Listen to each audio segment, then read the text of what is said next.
On this edition of Native Report, we attend a fine art photography exhibit of the late Edward Curtis. We explore the history and connection between public higher education and the land grant system. And we continue with part 4 of Inalik, Little Diomede, an island in the Bering Strait. We also learn something new about Indian country and hear from our elders on this Native Report.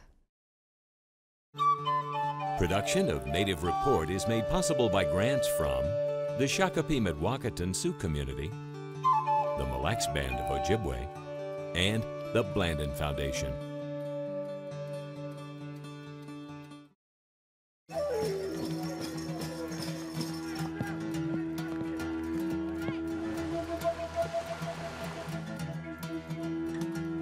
We're proud of our young people when they graduate.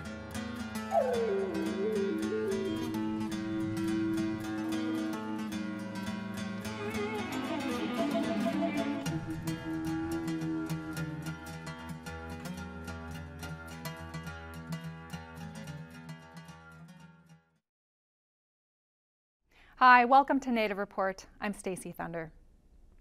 Ethnographer Edward Curtis is best known for his portrait photography of Native peoples during the early 20th century. He also cataloged their daily life during a time of great change. An exhibit of Curtis's iconic prints, reproduced from the original glass plate negatives by collector Christopher Cardozo, convey the beauty, heart, and spirit of his work.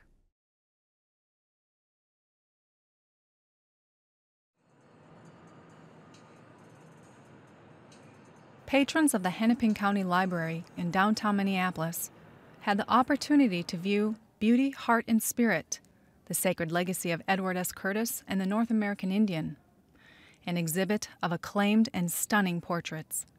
The idea of the exhibit is really to honor and celebrate the sacred legacy, the beauty, heart, and spirit that was created by Edward Curtis and his native collaborators and co-creators 100 years ago. And it is this wonderful record, which most people only know through the photographs, which of course we're seeing here. But Curtis also created 10,000 wax cylinder recordings of language and music, thousands of pages of anthropological text. He did the first film footage ever done on Native Americans and the first feature film ever created on Native Americans, as well as 40 to 50,000 negatives. So we are seeing a highly selected group of his images. This exhibit and other forms has gone to every continent but Antarctica, 40 countries, over 100 venues, and ironically, we'd never brought it back here. So we are now thrilled to be bringing this back here.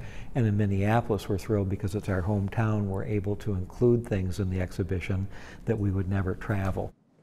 Cardozo discovered Curtis's work after a friend noticed similarities in Cardozo's own sepia-toned photographs of Native people in a remote Mexican village.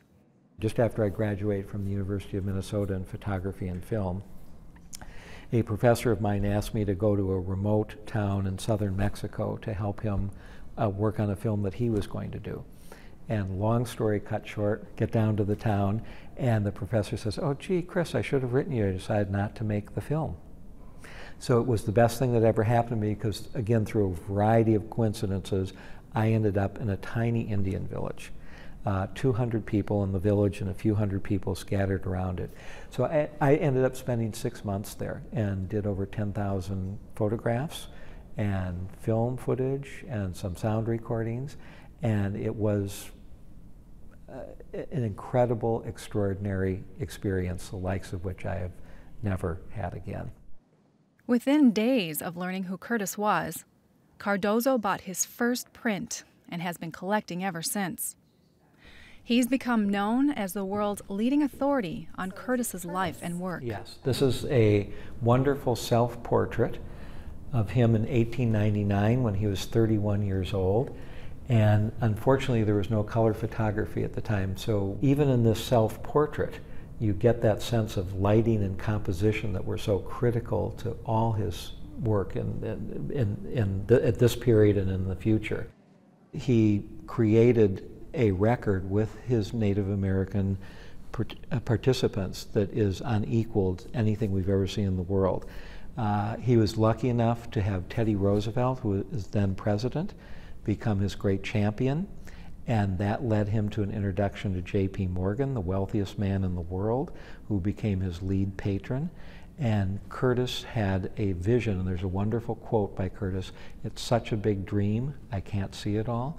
And this was this idea at the beginning of a 30-year project that he wanted to create a record for us of who these people had been in the 1700s and the 1600s before significant contact with Europeans, how they had really lived.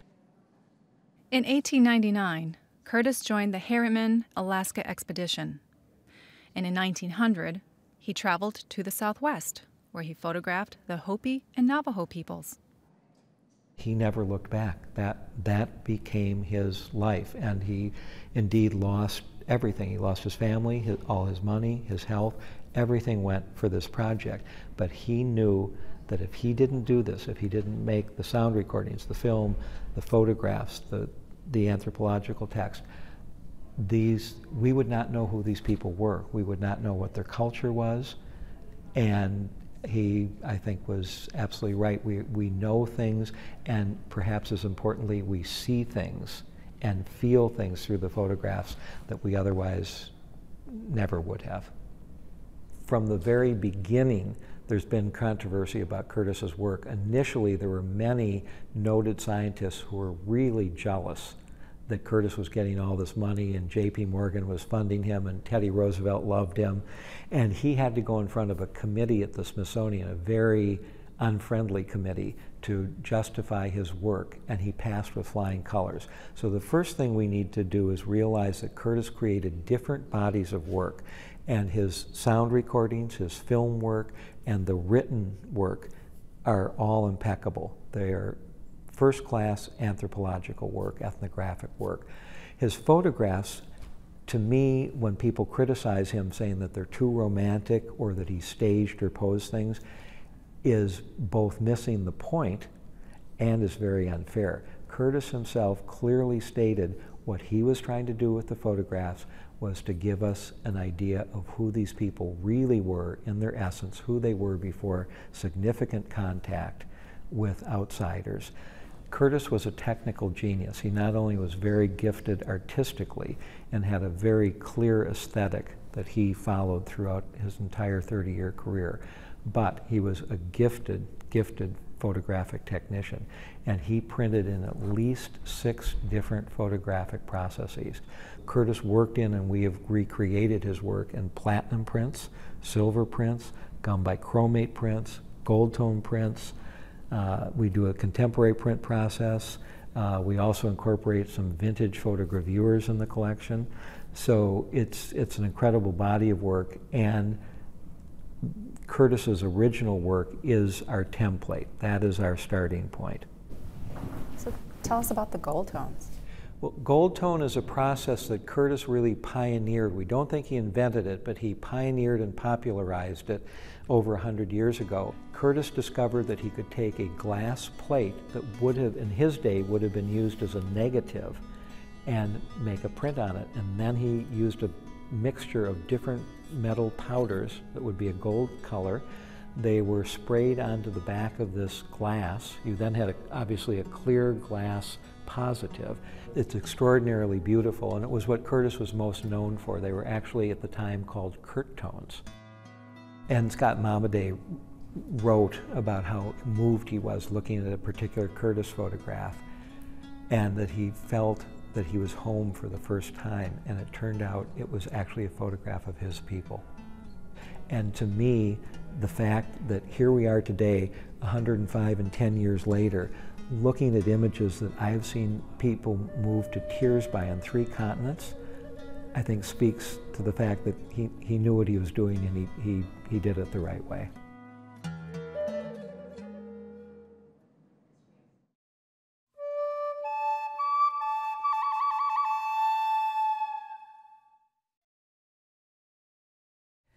Did you know that in 1994, Congress designated American Indian tribal colleges and universities as land-grant institutions?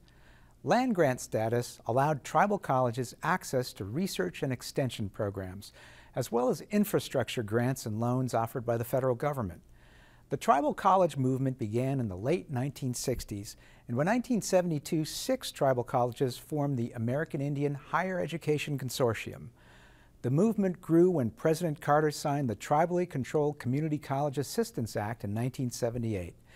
This became law because Congress recognized the geographic isolation of tribes, the need for educational opportunities beyond high school for tribal populations, the cultural disparities in higher education, and the higher likelihood for Indian student success when higher education is offered locally. Today, there are 37 tribal colleges and universities throughout Indian country in the United States.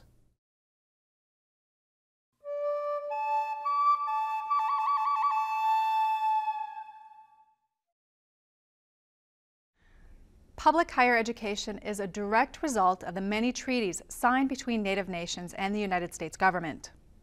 Many public colleges and universities possess land grant status. The University of Minnesota is one example.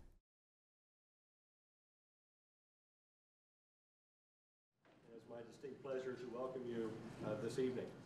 An evening forum on the University of Minnesota Duluth campus commemorated the 150th anniversary of the 1862 Morrill Act. The act established land-grant universities that provided higher education to a wider range of social classes and emphasized more applied studies to prepare students for the world. The Morrill Act was passed in 1862, and it's named after Justin Morrill, who was a representative and then a senator from Vermont.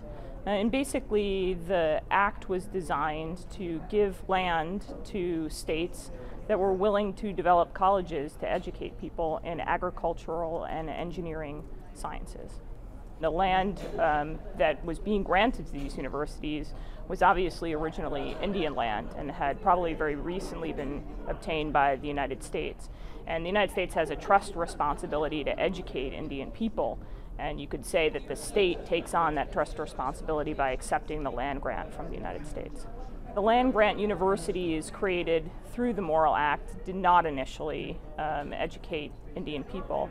At the time that the Morrill Act was passed, the United States was following a different policy when it came to Indian education, and that was the boarding school movement, which we all know is quite destructive in terms of educational opportunities for Indian people. A panel of distinguished speakers offered different perspectives on the complex history of Native people, land, and education. One of the things I'm going to talk about tonight is that education for Indian young people is a stepping stone into graduate and professional programs, which then lead to the topic that I'm interested in is more lawyers, Indian people in the legal profession, and to provide more opportunities ultimately at state and federal level for potential candidacy to serve in the judiciary.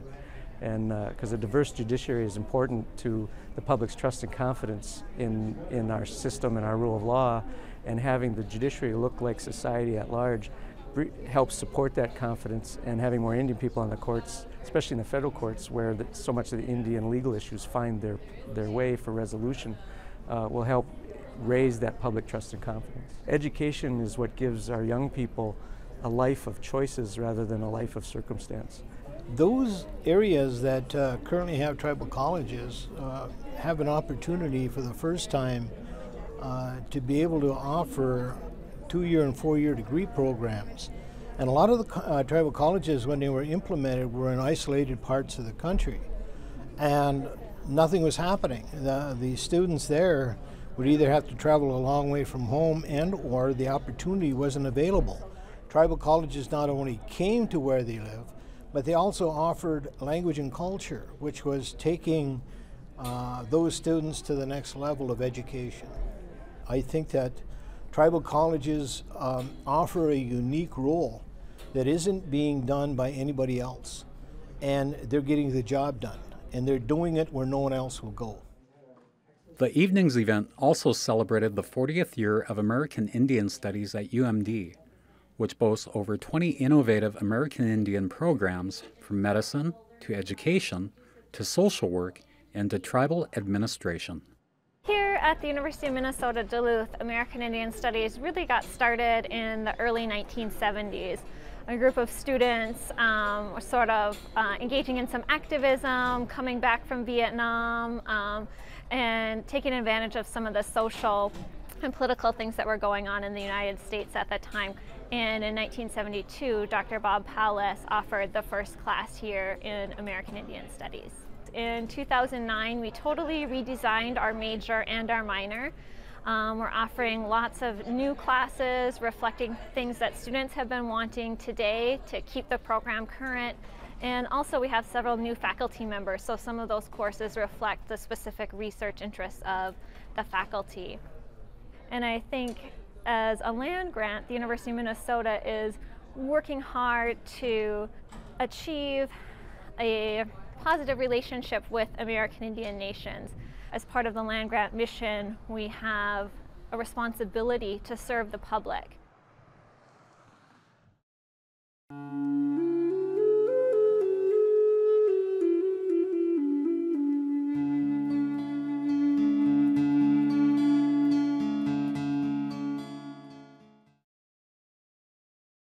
How important is it to keep that culture?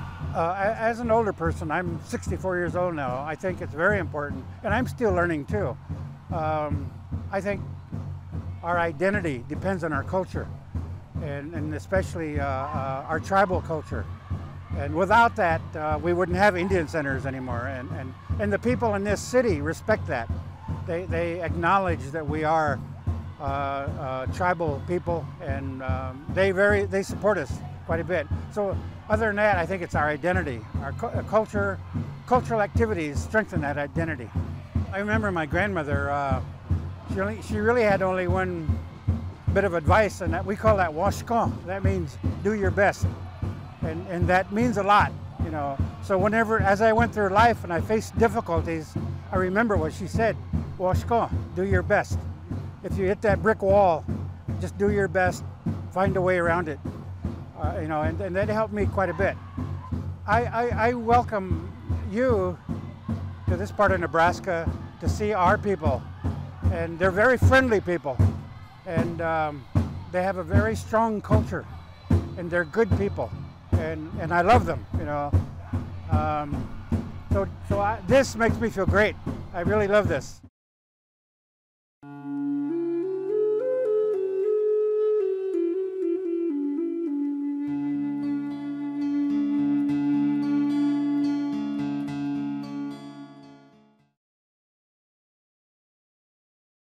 We continue now with part 4 of Inalik, Little Diomede, a documentary produced by award-winning producer Jeannie Green from Alaska.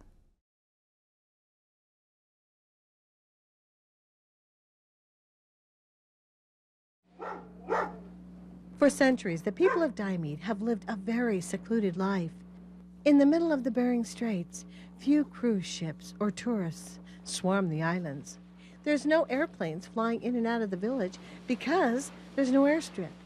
At least not until the ice packs form during the winter and an ice runway is made between Little and Big Diomede. It's just not a very accessible place. However, there have been several expeditions involving the Bering Strait and the people of Diomede. Expeditions to cross the Bering Straits using amphibious vehicles have been attempted but met Soviet resistance at the international dateline. There have been, however, several successful expeditions into Russia that involve different community members of Diomede.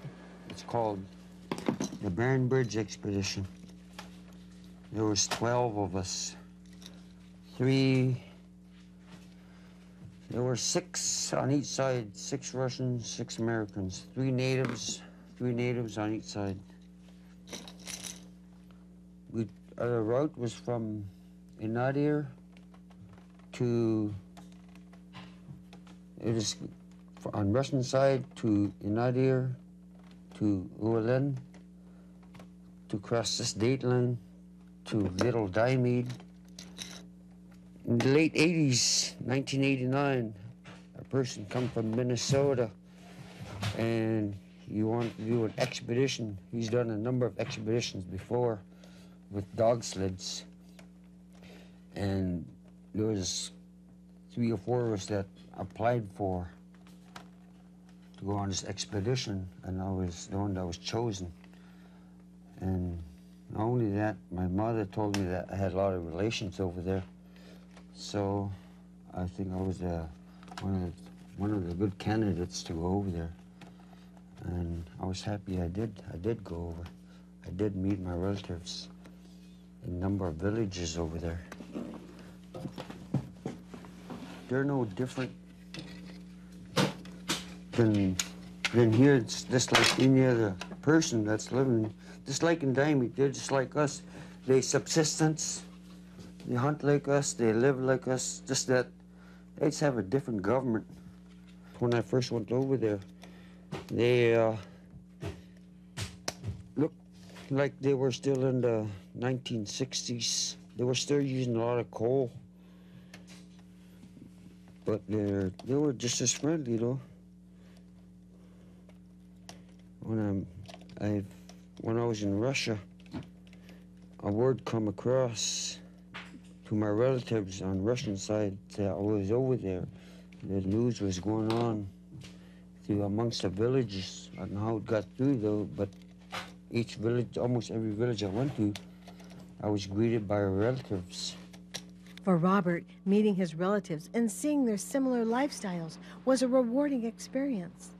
But for many Diomeders, the dream is still unfulfilled.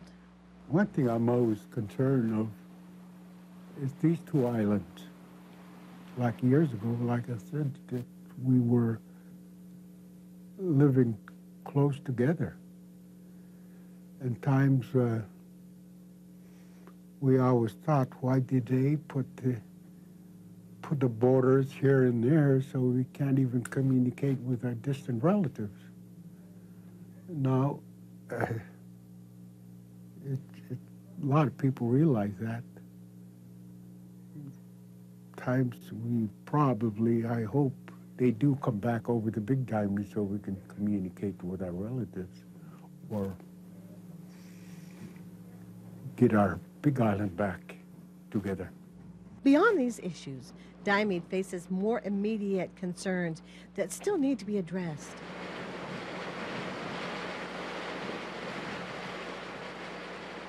Each fall, heavy storms take their toll on Little Diomede. The cliffs that support many homes in Diomede are quickly eroding. It started a couple years back, signs of, well, it might have been back in '96 when we had our last flood and it disrepaired our beach, where we were unable to use it for subsistence, for storing our stuff. It wasn't safe enough, you know, from the waves. We didn't have the equipment or the funding to maintain it, so the waves might have played a big part of what happened with our landslides, especially on the south side of our village. With help from the Norton Sound Economic Development Corporation, Diomede received funding to transport and construct gabions, which have helped prevent further erosion. The downside is that locals had to move much of their seawall to the erosion site. Concerns now rest upon the durability of their existing seawall and the well-being of the village.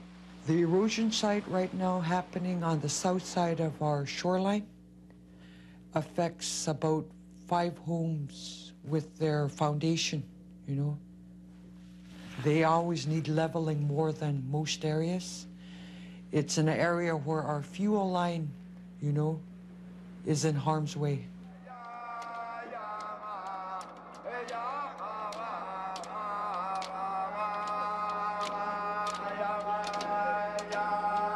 Although times have changed, and so have many places around the world, Diomede remains the same in many ways. The people still hunt the sea and gather berries and greens from the island. The animals still provide food and clothing for the people, and their culture is still very much alive.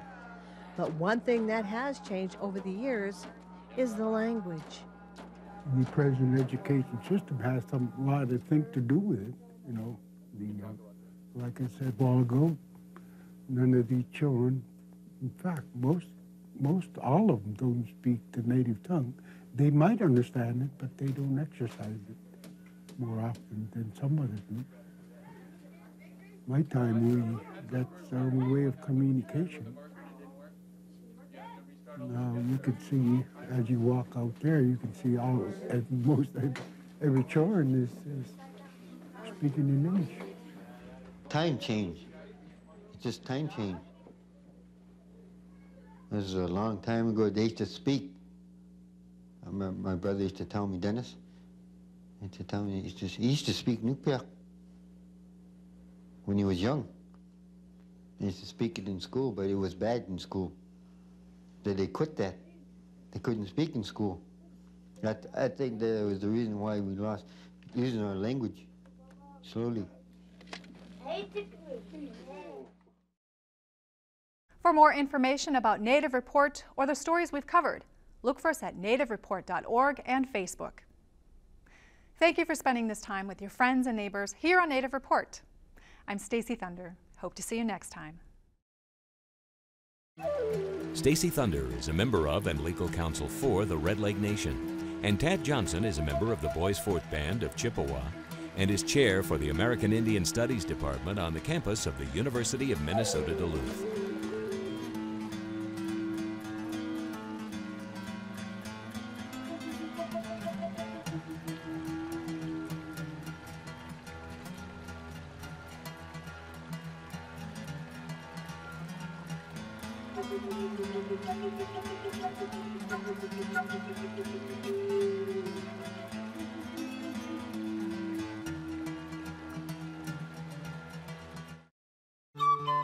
Production of Native Report is made possible by grants from the Shakopee-Mdewakanton Sioux Community, the Mille Lacs Band of Ojibwe, and the Blandin Foundation.